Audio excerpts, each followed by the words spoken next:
Have you ever noticed how everything in relationships seems to repeat itself? You meet someone, a strong attraction appears, it feels special, real, long awaited, and then, little by little, anxiety sets in, tension, a sense of instability, emotional coldness, arguments or silence, and the ending is almost always the same: pain, disappointment, and the question you ask yourself: why did this happen again? Why did I once more choose the wrong person? In fact, millions of people around the world ask themselves this question, and the answer goes much deeper than simply bad luck. Logic almost never guides our choice of partner. We are driven not by conscious desires, but by programs formed in childhood, long before we even understood what relationships were. Psychologists have long noticed a paradox. People do not seek happiness, they seek what is familiar, even if that familiarity is linked with pain, tension, or the fear of being abandoned. Our brain considers safe not what is good, but what has already happened before. If in childhood love was felt through fear of loss, emotional coldness, distance, or the need to constantly prove your worth, that is exactly the atmosphere you will unconsciously recreate in adult life. Many are surprised by how strongly they are drawn to emotionally unavailable or unpredictable people. The reason is that the brain has become accustomed to a certain model of closeness. If your mother or father was cold, busy, harsh, or unstable, the child learns to love under conditions of tension.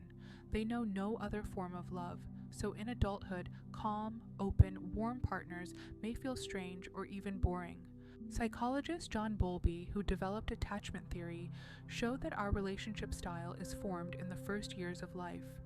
If a child did not experience stability and emotional safety, they grow up with the belief that love must always be earned, or that closeness is dangerous.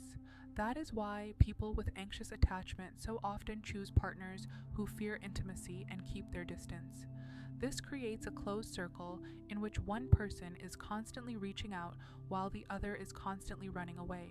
In such relationships, a powerful emotional dependency arises, which many mistakenly call chemistry or true love. In reality, this is not love, but the work of the survival system. When a partner alternates between closeness and disappearance, the brain releases large amounts of dopamine, the hormone responsible for addiction. That is why, after conflicts and breakups, we cannot let go. We are literally pulled back, like to a drug. Sigmund Freud called this the compulsion to repeat. A person unconsciously seeks to relive an old trauma again and again in the hope that this time it will turn out differently. If in childhood parents were cold or unavailable, the adult searches for similar partners as if trying to prove to themselves that now they will finally earn love. Self-esteem plays a huge role here. We rarely choose those we truly want. More often, we choose those we believe we deserve. If deep inside there is a sense that you are easy to leave or that love must be earned, you will unconsciously be drawn to people who confirm this belief. If in childhood you had to be the convenient child, save your parents, or take responsibility for their emotions, you grow up with the conviction that love is sacrifice. And in adult relationships, you again and again choose people who need to be rescued, endured, or changed. But the most important thing is this: it is not a sentence. The brain is plastic. It can learn new patterns of closeness. The first step is awareness of your own patterns. When you begin to see that the script is repeating, you are no longer completely inside it.